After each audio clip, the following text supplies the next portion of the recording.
알짜배기 경제정보 풀어드립니다. 훈훈한 경제에서 함께하시죠. 오늘도 쿠키뉴스 송금종 기자 나와 있습니다. 안녕하세요. 네, 안녕하세요. 송금종 기자입니다. 네, 오늘 어떤 정보 함께할까요? 네, 이번 시간은 부동산 청약 내용을 준비해봤습니다. 최근 강남 아파트 특별 공급에서 만 19세 당첨자가 나와서 논란이 됐죠. 그래서 정부가 또 다른 카드를 꺼내들었습니다.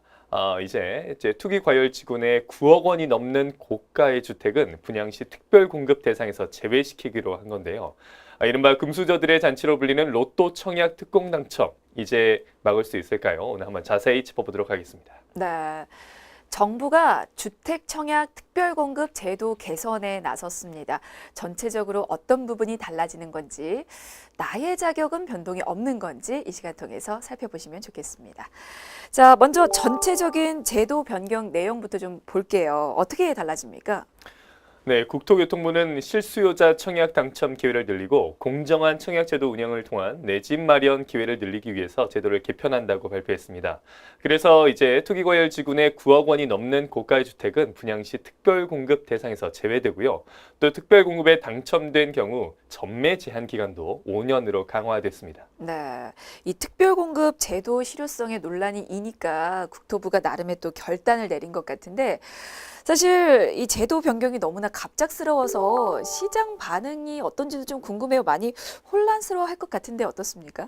네, 맞습니다. 청약 특별공급 제도는 서민을 위한 제도입니다. 일반 분양을 하기 전 집이 필요한 서민들에게 미리 기회를 주자는 건데요.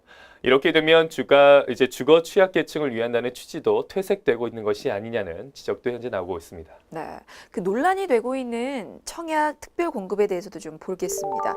원래 특별 공급은 이게 어떤 서민들이 해당이 되는 거죠? 네, 특별공급 제도는 신혼부부나 장애인 등 사회적, 정책적 배려가 필요한 계층에게 주택 일정 비율을 별도로 공급하는 제도입니다.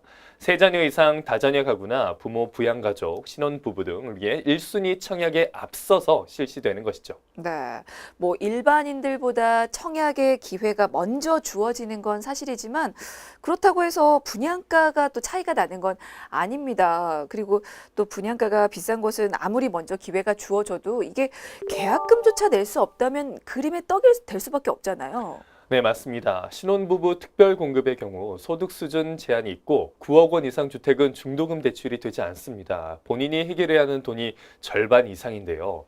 결국 부모에게서 증여나 상속을 받지 않으면 특별공급에 당첨이 돼도 계약금과 중도금 등 분양대금을 내기 어렵게 됩니다. 그게 현실인 거죠. 그 사실 몇 억씩 재산을 모아놓은 신혼부부가 얼마나 되겠습니까? 그야말로 물려받은 재산이 아닐까 이런 추측이 들 수밖에 없어요. 네, 서울 강남 개포 8단지 재건축 특별공급에서 만 19세 99년생 1명을 비롯해 29세 이하 당첨자가 12명으로 확인되면서 논란이 된 겁니다. 특별공급 대상인 전용 63에서 84제곱미터 분양 가격은 10억에서 14억 원 정도인데 말이죠. 네, 그래서 이 금수저 청약 논란이 일었던 건데 그러면 지금까지 주택 청약 특별 공급은 이게 어떤 식으로 이루어졌나요? 네, 민영주택을 한번 예로 들어보겠습니다. 기관 추천은 85제곱미터 이하에서 10%, 신혼부부가 85제곱미터 이하에서 10%입니다. 다자녀와 노부모 부양은 평형 제한 없이 각각 10%, 3%인데요. 전체의 33% 이내를 공급해 왔습니다. 네, 사실 그렇게 놓고만 보면 비율은 굉장히 적절해 보입니다. 뭐 특별 공급에 해당되지 않은 가구가 더 많으니까 뭐 특별 공급을 너무 많이 늘릴 수도 없는 게 현실이고요. 하지만 앞서 살펴본 것처럼 이 특별 공급 물량이 금수저 그리고 일부 자산가에게 돌아간다는 지적이 있을 수밖에 없을 것 같아요. 네, 당첨만 되면 수억 원의 시세 차익이 예상되더라도 서민이 청약하는 것은 현실적으로 어렵기 때문입니다. 당장 계약금조차 낼 수 없는데 당첨이 무슨 의미가 있냐는 건데요.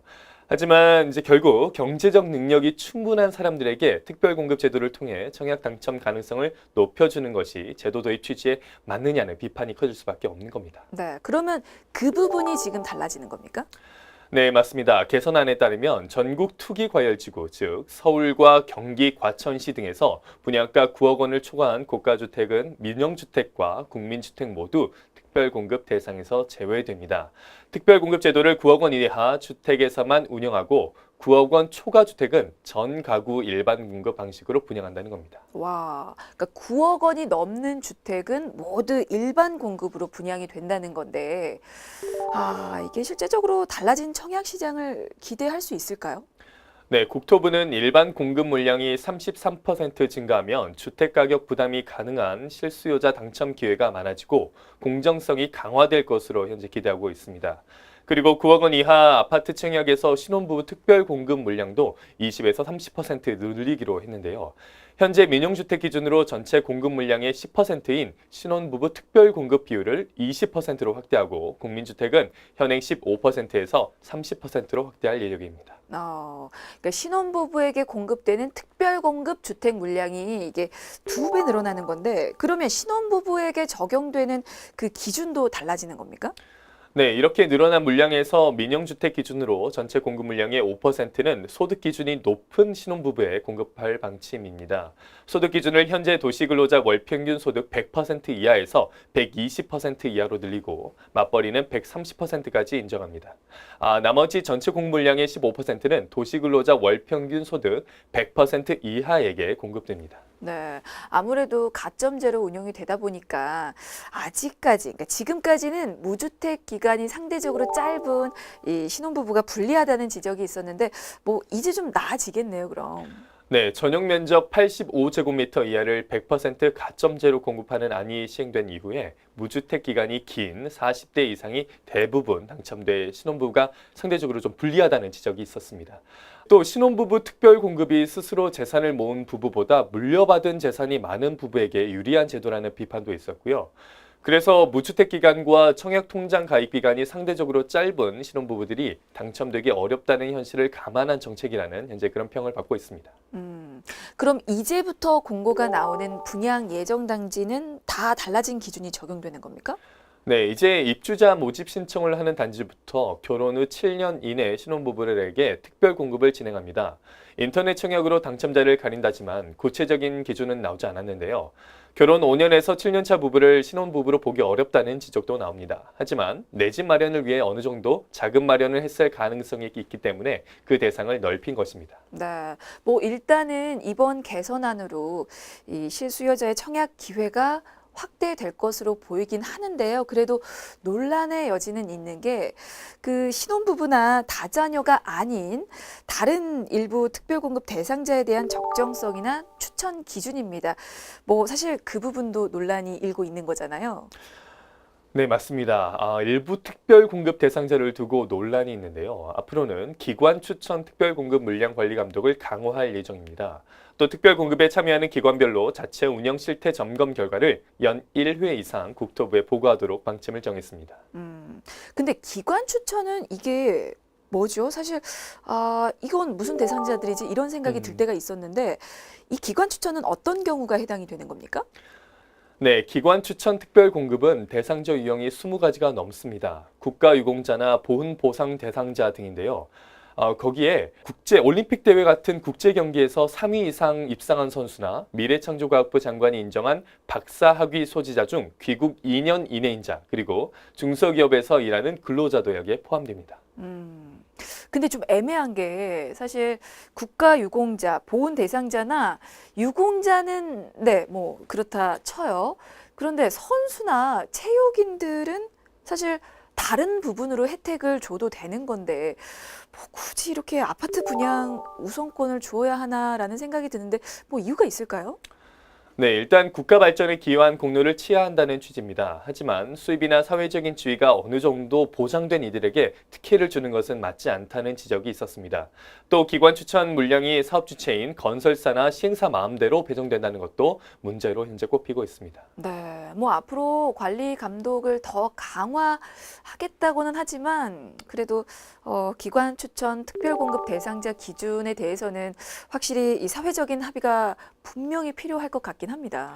네, 특별 공급은 사회적 약자에 대한 배려나 사회를 위해 공헌한 사람에 대한 포상 개념이기 때문에 아파트 분양권을 줘서 자본 차익을 누리게 하는 것보다는 소득에 대한 적절한 보완을 해주는 것이 합리적이랄 수 있겠죠. 네, 알겠습니다. 자, 5월부터 달라지는 청약 제도에 대해서 살펴보고 있는데요. 그 앞서서 이제는 9억 원이 넘는 주택은 특별 공급에서 아예 빼기로 했다는 얘기를 전해드린 적이 있습니다. 그리고 또 하나, 당첨이 돼도 전매 제한을 강화했다고 하는데 이것도 좀 알아볼까요? 네, 특별 공급에 당첨된 경우 전매 제한 기간도 5년으로 강화됐습니다. 투기 목적의 이제 청약을 차단하기 위해서 투기과열지구에서 특별 공급 당첨 물량의 전매 제한 기간을 민영주택과 국민주택 모두 5년으로 강화한다는 건데요.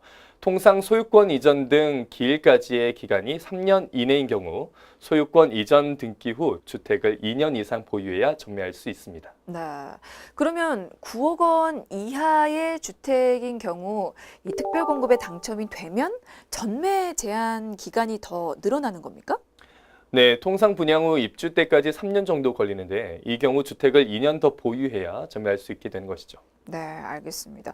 뭐 특별 공급에 당첨이 되더라도 이게 바로 팔아서 양도 차익을 얻을 생각은 아예 하지도 않는 게 좋겠습니다.